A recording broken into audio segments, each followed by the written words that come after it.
La France, un Français, un Américain gagnaient exactement la même chose. C'est-à-dire 12 000 $ par tête. En 2020, un Français, c'était aux alentours de 44 000 et un Américain, c'est 80 000. Un Français s'est appauvri par rapport à un Américain.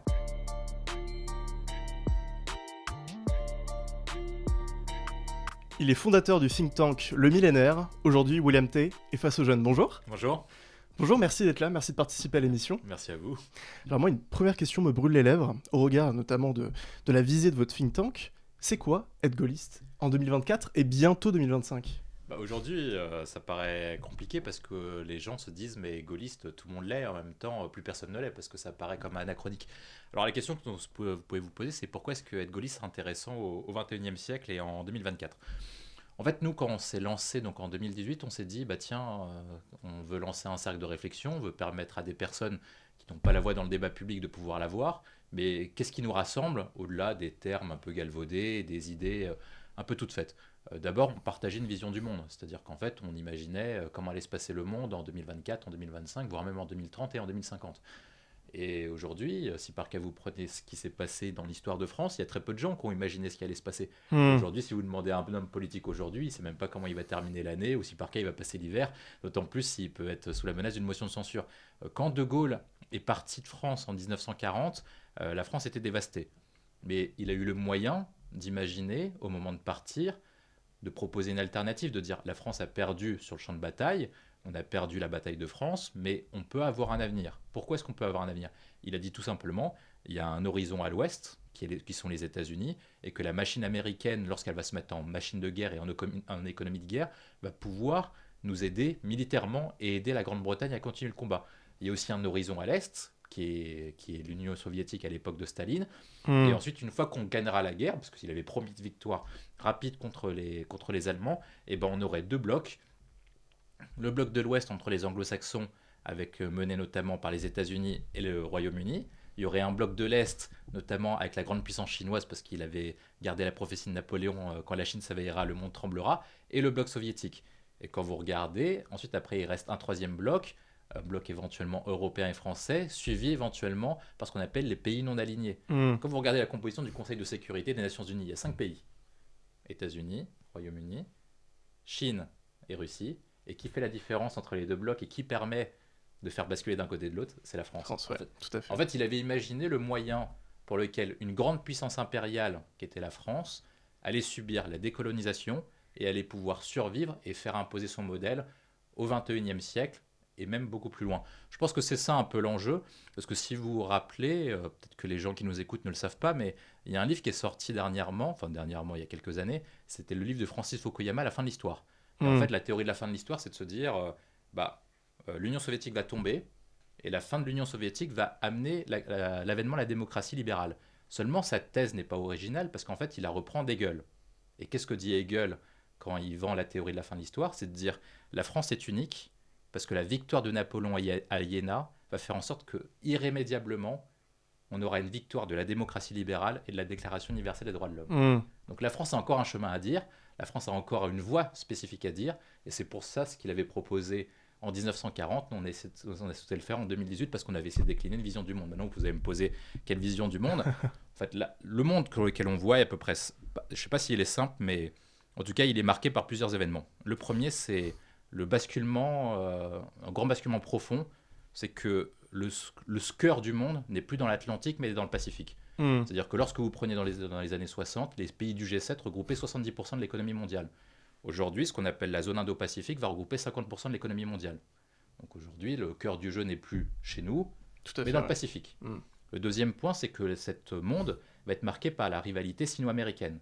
Est-ce que c'est la Chine qui va être le premier pays du monde ou est-ce que ce sont les États-Unis ? Ça va avoir une répercussion immédiate parce que le premier pays du monde va dicter son nouvel ordre mondial, va dicter quelle est la monnaie de référence, va dicter quelles sont les normes internationales de référence et va dicter dans quel monde on vit. Alors, est-ce que c'est le monde américain qu'on peut critiquer ou est-ce que c'est le monde chinois qui est marqué par la volonté plutôt autoritaire, voire plus loin, de Xi Jinping avec ce qu'on appelle le contrôle social ?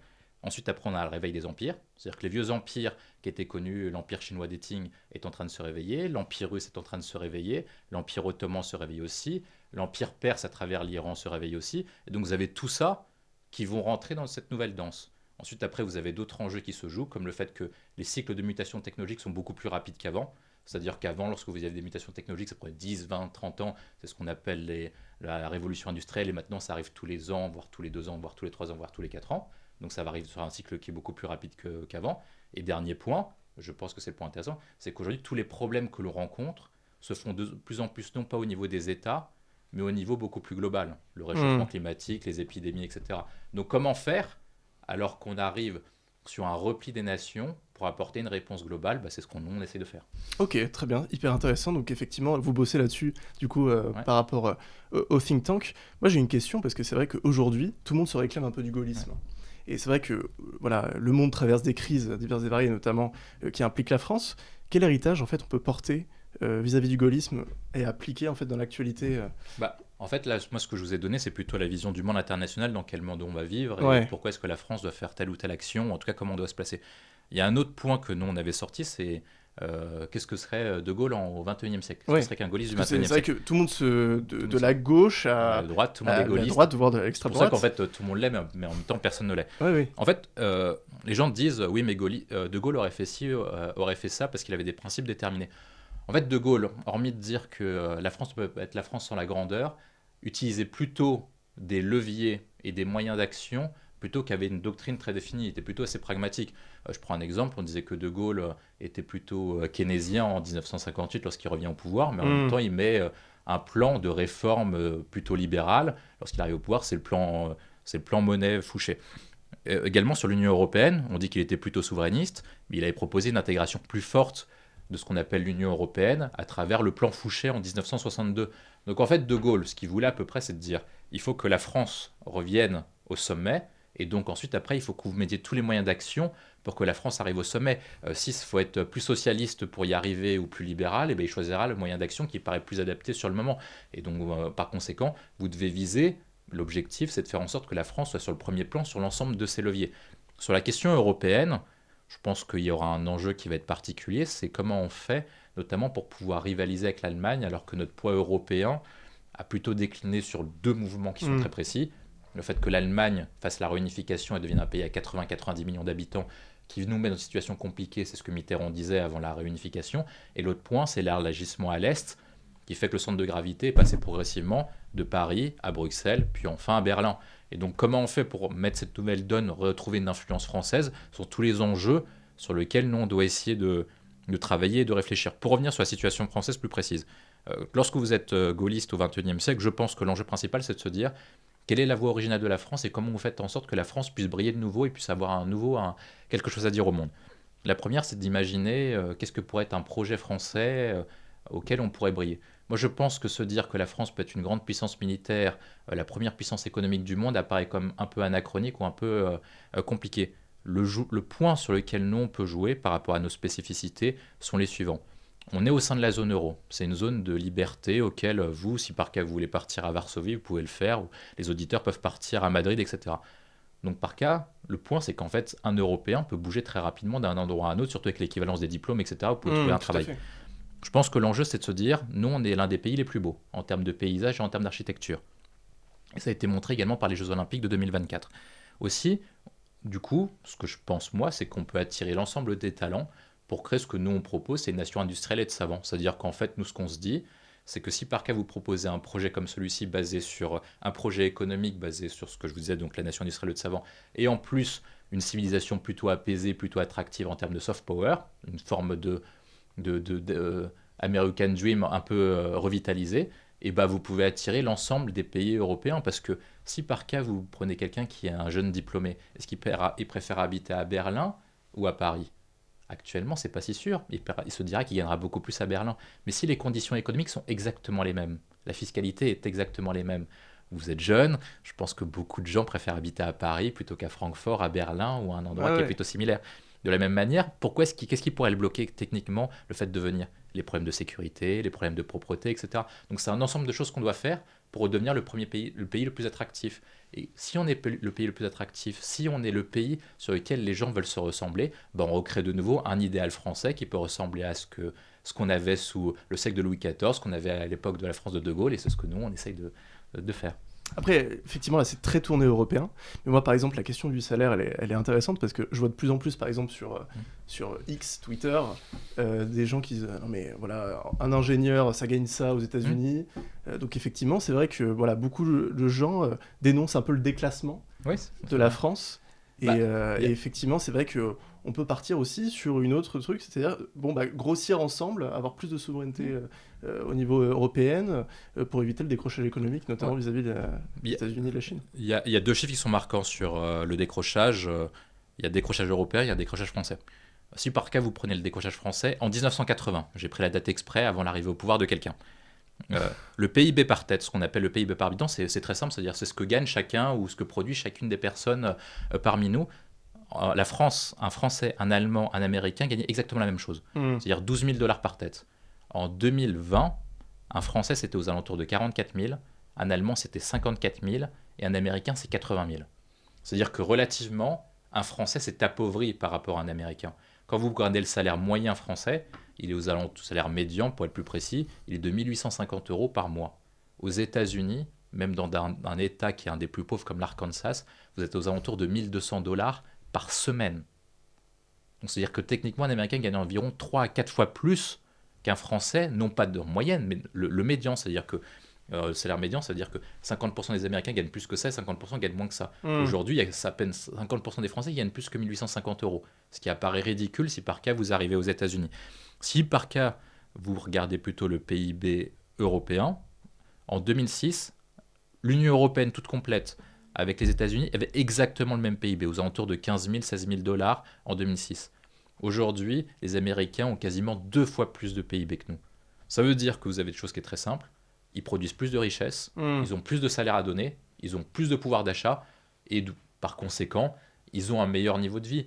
On parle souvent des problèmes de modèle social, de modèle de sécurité, de modèle de santé, etc. C'est vrai, ça existe. Mais l'émission s'appelle Face aux jeunes, vous sortez d'une grande école, vous avez fait 5 ans d'études, admettons que vous avez une situation où vous avez payé pour faire votre scolarité, ce qui arrive de plus en plus avec des écoles qui sont payantes, vous arrivez sur une charge à peu près de 10 000 euros par année. Si vous avez fait une école post-bac, vous avez 50 000 euros à rembourser.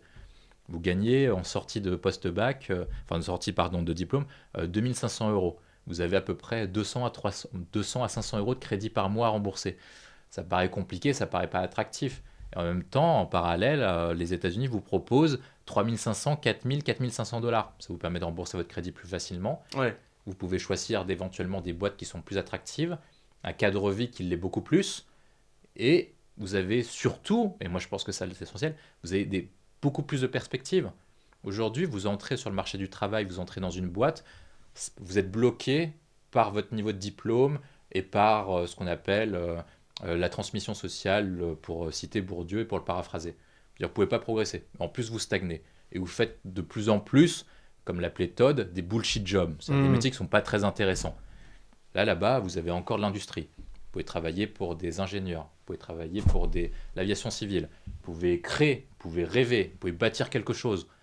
Donc j'imagine que beaucoup de personnes préfèrent partir dans les endroits où vous pensez non seulement utile, mais en plus vous gagnez beaucoup plus. Après, je connais un certain président de la République qui a été élu en 2017 et qui justement avait cette promesse. C'était la Startup Nation. En 2022, il y a eu un espèce de tournant avec une recherche de réindustrialisation. Voilà, la France est aussi devenue un des pays les plus attractifs d'Europe pour les investissements étrangers. Est-ce que finalement, quand même, malgré tout, effectivement, on est un peu les mauvais élèves, mais on a un peu d'espoir, finalement 82% des Français pensent que nous sommes en déclin, mais malgré tout, ce déclin n'est pas irréversible. On l'a vu, si vous prenez un bon cap, un bon président, une bonne majorité parlementaire et surtout l'adhésion des Français autour d'un projet, vous pouvez bâtir quelque chose. C'est non seulement Emmanuel Macron est arrivé dans une bonne période économique, mais surtout, il avait le soutien et l'adhésion d'une partie de la population pour ce type de projet. Aujourd'hui, si vous, par cas, vous prenez l'ensemble de la population, vous lui demandez est-ce qu'il faut plus d'industrie, beaucoup bâtir davantage, je pense que l'ensemble de la population sera d'accord. Mais pour ça, il faut quelqu'un qui ait du courage, il faut quelqu'un qui ait une vision, et quelqu'un qui se dise que ça ne se jouera pas uniquement lors de son quinquennat si par cas il est élu, mais que les effets qu'il portera prendront 10, 20, 15, 20, 30 ans. Je pense que les actions menées par Macron sur ce plan-là, en termes de fiscalité, en termes d'attractivité, vont plutôt dans le bon sens. Mais au bout de 7 ans, il y a eu ce qu'on appelle une dissolution, il y a eu un vote aux dernières élections législatives, et il est possible que cette politique ait été remise en cause aujourd'hui, et on ne sait pas si elle va durer. On a vu notamment que l'ancien Premier ministre, Michel Barnier, voulait remettre en partie en cause une partie de la politique d'attractivité. Et donc c'est toutes ces questions-là qui se posent. Est-ce qu'on est capable de pouvoir créer de l'adhésion pour faire en sorte que l'ensemble de la classe politique soit capable de porter un projet, non pas uniquement pour faire plaisir à tels électeurs ou penser à la prochaine élection, mais penser à la prochaine génération. Ah, bien sûr. Mais alors, du coup, sur la question, parce que voilà, vous faites une très belle transition, parce que la question de la dissolution, par exemple, d'Emmanuel Macron, on parlait de gaullisme avant, beaucoup voyaient un espèce de réflexe gaulliste, parce qu'effectivement, voilà, De Gaulle a fait 2 dissolutions de l'Assemblée nationale. Alors, du coup, est-ce que la dissolution d'Emmanuel Macron est un réflexe gaulliste, d'après vous ? L'idée des Macron de dissoudre pour donner la voix au peuple est gaulliste. Ouais. Les conséquences sont anti-gaullistes. Ah bon ? Oui, pourquoi ? Parce qu'en fait, c'est paradoxal, mais ça peut justifier. Faire appel au peuple a toujours été dans l'ADN général de Gaulle. C'est-à-dire que lorsque vous avez un conflit entre... vous avez un blocage de telle ou telle manière, que ce soit dans la rue, à l'Assemblée nationale ou n'importe où, c'est toujours le peuple qui tranche. C'est-à-dire que vous avez parlé des 2 dissolutions, il dissout en 62 parce qu'il veut introduire l'élection du président de la République au suffrage universel et c'est bloqué par les députés. Il veut également dissoudre en 68 parce que la rue bloque et lui considère que son cap est le bon et donc il dissout, il considère que c'est au peuple de trancher, à la fois donc un blocage à l'Assemblée et un blocage dans les rues. Emmanuel Macron faisait face à une situation qui était particulière, c'est qu'il a un blocage dans les rues une année avant lors de la réforme des retraites. Il était également bloqué à l'Assemblée parce qu'il n'avait pas de majorité absolue et qu'il avait une majorité relative et que c'est pour ça qu'il a dissous. Donc ça, c'est concrètement, oui, ça l'est. Par contre, le problème, c'est que les conséquences sont anti-gaullistes parce que l'esprit de la cinquième, qu'est-ce que c'est que l'esprit de la cinquième ?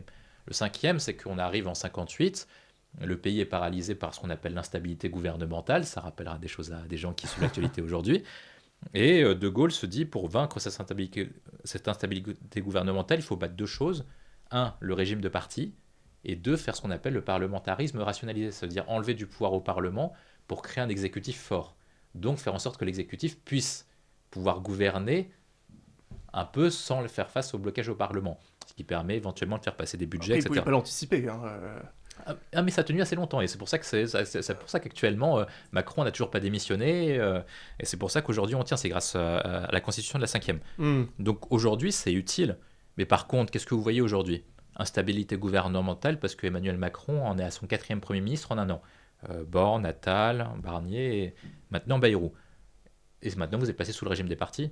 C'est plus le président de la République ou le Premier ministre qui compose son gouvernement, c'est l'ensemble des groupes à l'Assemblée nationale qui dit moi je veux pas de lui, si par cas vous le prenez lui, je censure. Moi je veux lui, si vous me prenez pas lui, notre groupe ne soutiendra pas tel ou tel politique ou tel Premier ministre. Donc vous avez Emmanuel Macron, avec sa décision, a implicitement remis le pouvoir non pas dans les mains du peuple ou dans les mains du président de la République, mais dans le régime des partis, parce que jusqu'à juillet prochain, jusqu'à surtout septembre prochain, parce qu'il ne pourra pas dissoudre, je pense, en juillet, aujourd'hui, ceux qui gèrent le pays, c'est pas le président de la République, c'est pas le peuple, ce sont les partis politiques. Donc il faut qu'il démissionne ? Moi, je pense que ça ne changerait rien, parce que s'il démissionne aujourd'hui, l'Assemblée nationale restera exactement la même. Oui, dire qu'on peut pas il peut pas, le nouveau président ou la nouvelle présidente ne pourrait pas dissoudre. On prend un exemple simple, Mélenchon est élu, ou Marine Le Pen est élue, ou Gérard Larcher est élu président de la République, ou réélu président de la République. Il fera face exactement à la même assemblée, et donc il sera délégitimé et démonétisé au bout de 2 mois. Ouais, ok, tout à fait. Et donc du coup, là maintenant, je vous donne une baguette magique. Voilà, vous êtes... Emmanuel Macron, ou alors vous pouvez changer un peu les choses, la donne politique, pour faire face notamment au déficit public. Qu'est-ce que vous faites ? Parce que là, ça a été le grand... l'Everest, on va dire, de Michel Barnier, qui sera maintenant l'Himalaya de François Bayrou. Je vous donne une baguette magique, qu'est-ce que vous faites ? D'abord, il faut... Alors, je suis Premier ministre ou je suis Macron ? Non, vous êtes Premier ministre, parce qu'effectivement, en ce moment, c'est un peu plus compliqué d'être Emmanuel Macron. C'est plus compliqué d'être Emmanuel Macron. Alors, de mai à Matignon, je pense qu'il faut commencer par un discours de vérité aux Français. C'est-à-dire qu'il faut dire à peu près la chose qui est la suivante. Ça fait 50 ans que vous n'avez pas adopté, ou qu'on n'a pas adopté, il faut s'inclure, parce qu'on fait partie du sujet, un budget à l'équilibre. Donc vous avez accumulé 50 ans de déficit. Ce déficit cumulé nous a produit plus de 3200 milliards d'euros de dette. On prend l'ensemble des gens, il n'y a aucune entreprise qui survivrait à 50 ans de déficit. Vous, comme particulier, vous avez un compte bancaire, imaginez que vous êtes à même pas 50 ans, 50 mois de déficit cumulé, je pense qu'en termes d'AJO, ou votre banquière ne vous laisserait pas longtemps continuer à avoir un compte bancaire. C'est même pas terminé. C'est-à-dire qu'avec ces 3 200 milliards d'euros de dette, vous avez 5 à 7% de déficit public, ce qui correspond à 150 à 180 milliards d'euros. Mais 180 milliards d'euros, vous dites, mais c'est pas grave, 180 milliards d'euros, ça représente rien. Il faut le relativiser par rapport aux recettes et par rapport aux dépenses. Le budget de l'État, les dépenses de l'État, c'est 480 milliards. Les recettes de l'État, c'est 313 milliards. C'est-à-dire que votre déficit cumulé est supérieur à plus de 50% des recettes de l'État. Ouais. Vous ne pouvez pas tenir très longtemps, en fait, comme ça. Donc, par cas, on est obligé de prendre des solutions fortes. Du coup, on tape dans quoi ? Il y a 2 sujets possibles. Soit on augmente les impôts, mais actuellement on a déjà une difficulté, c'est qu'on a déjà les impôts les plus élevés d'Europe, et je pense que si par cas je vous proposais à tous une augmentation d'impôts, je ne resterai pas Premier ministre très longtemps, donc il ne reste plus qu'une seule solution, c'est baisser les dépenses. Il faut qu'on fasse un choix collectif. Et comme il n'y a pas de majorité à l'Assemblée nationale, on peut faire un référendum consultatif. C'est-à-dire qu'on décide collectivement quels sont les ministères ou quelles sont les dépenses qui sont jugées excessives. Je vais prendre un exemple, on a plus de 80 comités Théodule qui représentent la bagatelle de 80 milliards d'euros de dépenses. Est-ce que c'est utile pour vous aujourd'hui d'avoir des comités qui légifèrent alors qu'on a un parlement pour légiférer ou pour créer des normes? On n'a pas un peu problème de normes 10 comités qui font la même chose, Des comités qui font la même chose. Par exemple, François Bayrou n'a qu'à proposer la suppression du Haut Commissariat au Plan qui a pondu 6 rapports pour 15 millions d'euros. Ça ne sert pas à grand-chose. Ce serait peut-être une bonne idée si par cas c'est lui qui le proposait. Vous avez également un tas de subventions publiques destinées à des associations qui ne sont pas forcément utiles ou en tout cas qui peuvent être mises en cause. Vous avez des fonctionnaires qui sont certes compétents et qui sont utiles et qui se battent pour quelque chose qui est plus grand qu'eux, mais peut-être qu'on peut faire mieux avec moins. Avec un exemple simple, si par cas la France avait exactement le même ratio de fonctionnaires par rapport au nombre d'habitants, on aurait 1 million de fonctionnaires en moins. Pour autant, l'Allemagne n'est pas un état déliquescent, il n'y a pas des gens qui se baladent dans la rue et qui sont complètement par terre et qui sont morts. Je prends un autre exemple qui est intéressant, la mairie de Paris a 50 000 fonctionnaires. 50 000 fonctionnaires, c'est l'équivalent du nombre de tous les fonctionnaires de toute l'Union européenne. Pour autant, votre studio est localisé à Paris. Je ne suis pas sûr que Paris soit exactement la ville la plus propre, la mieux rangée. Donc peut-être qu'on peut faire mieux avec moins. Et c'est un ensemble de choses-là qu'on pourrait proposer aux Français. Vous avez un choix qui est très simple. Est-ce que vous préférez qu'on reste dans la situation actuelle, mais pour maintenir cette situation actuelle, vous voulez qu'on augmente les impôts ou est-ce que vous voulez qu'on change de modèle en faisant mieux avec moins et donc on baisse la voilure, on baisse le train de vie de l'État et par conséquent on choisit ensemble qu'est-ce qu'on veut garder, qu'est-ce qu'on ne veut pas garder, des services publics qui ne sont peut-être pas nécessaires et peut-être des choses qu'on basculerait dans le privé. Est-ce que vous croyez en François Bayrou pour appliquer vos mesures ? Je crois que François Bayrou fait face à une situation qui est compliquée, tout simplement pour une chose qui est simple, c'est que de plus en plus, plus les gouvernements vont tomber, plus on aura une contradiction très forte entre ce que la France et les Français ont besoin et ce que vous avez besoin pour rester au pouvoir. C'est-à-dire que François Bayrou, aujourd'hui, son objectif, c'est pas de faire adopter un budget, c'est pas de faire en sorte que la France aille mieux. C'est pas comme ça qu'il va rester Premier ministre. Il va rester Premier ministre parce que Wauquiez, Attal, Faure et Le Pen vont dire t'as le droit de rester. C'est comme un gladiateur dans l'arène. Si par cas les 4 empereurs romains mettent comme ça le pouce en l'air, il reste. Si par cas ils disent qu'il est nul, il baisse le pouce, c'est fini pour lui, il se fait exécuter. Mais comment il peut convaincre ces 4 Après, est-ce que ça peut pas aussi desservir certains partis politiques à l'Assemblée de justement jouer le jeu de la motion de censure et par conséquent prendre les risques, notamment auprès de leurs électeurs qui, eux, veulent peut-être de la stabilité ? Je pense que c'est comme ça qu'on va y arriver, c'est comme ça qu'au bout d'un certain temps, vous pouvez convaincre les partis politiques et c'est pour ça que moi je propose ce type de réforme, notamment à travers éventuellement soit un référendum consultatif, soit vous faites appel au peuple d'une manière ou d'une autre, tout simplement parce qu'aujourd'hui, les politiques se sont de plus en plus décalés par rapport aux citoyens. C'est-à-dire que lorsque vous prenez, par exemple, Marine Le Pen, elle a censuré parce qu'une partie de ses électeurs voulait la censurer. Mais est-ce que ces nouveaux électeurs, ou surtout les électeurs potentiels sur lesquels elle a besoin pour espérer gagner une élection présidentielle, de fiabilité économique, etc., vont continuer à la suivre de la même manière? Est-ce que Attal et Wauquiez ne doivent pas assurer une forme de stabilité gouvernementale et une forme de solidarité avec le Premier ministre? Sinon, ils vont perdre les électeurs qu'ils ont. Et Olivier Faure, la question qui se pose pour lui, est comme Boris Vallaud, est-ce qu'il a vraiment intérêt à rester avec Mélenchon ou est-ce qu'il a intérêt à changer de positionnement avec une chose qui est simple, qui est simpliste. Les gens peuvent regarder, c'est sur Wikipédia. Vous regardez la somme des électeurs de gauche depuis qu'on a l'élection présidentielle. À chaque fois, la gauche fait à peu près 40% au premier tour de l'élection présidentielle. Aujourd'hui, vous avez Lucie Castet, Mélenchon, Faure, etc., qui disent « ouais, on a gagné, on est les meilleurs, etc. » Ils ont fait 27% des voix au premier tour. Jamais la gauche n'a été aussi faible de son histoire.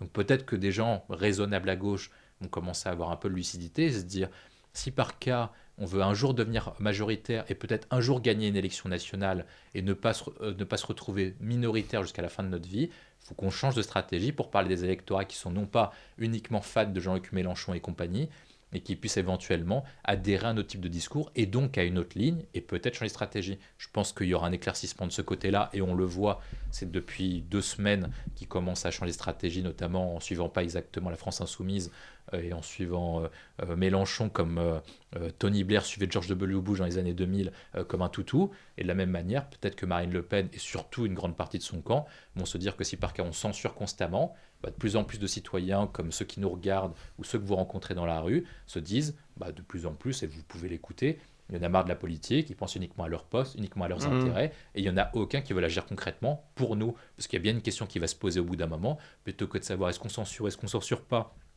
est-ce qu'on met tel ou tel ministre, peut-être un jour, on va se concentrer sur la chose essentielle qui est quel programme, pourquoi faire et comment on fait pour aider concrètement la vie quotidienne des Français qui sont en situation difficile. Et le think tank prévoit aussi des productions pour répondre à d'actualités qui arrivent bientôt par rapport justement à répondre à la question du déficit public, de l'instabilité gouvernementale. Oui, effectivement, vous avez raison de le rappeler. Là, on sort plusieurs sujets. Je crois que cette semaine, on a sorti la question sur la SNCF et sur le droit de grève.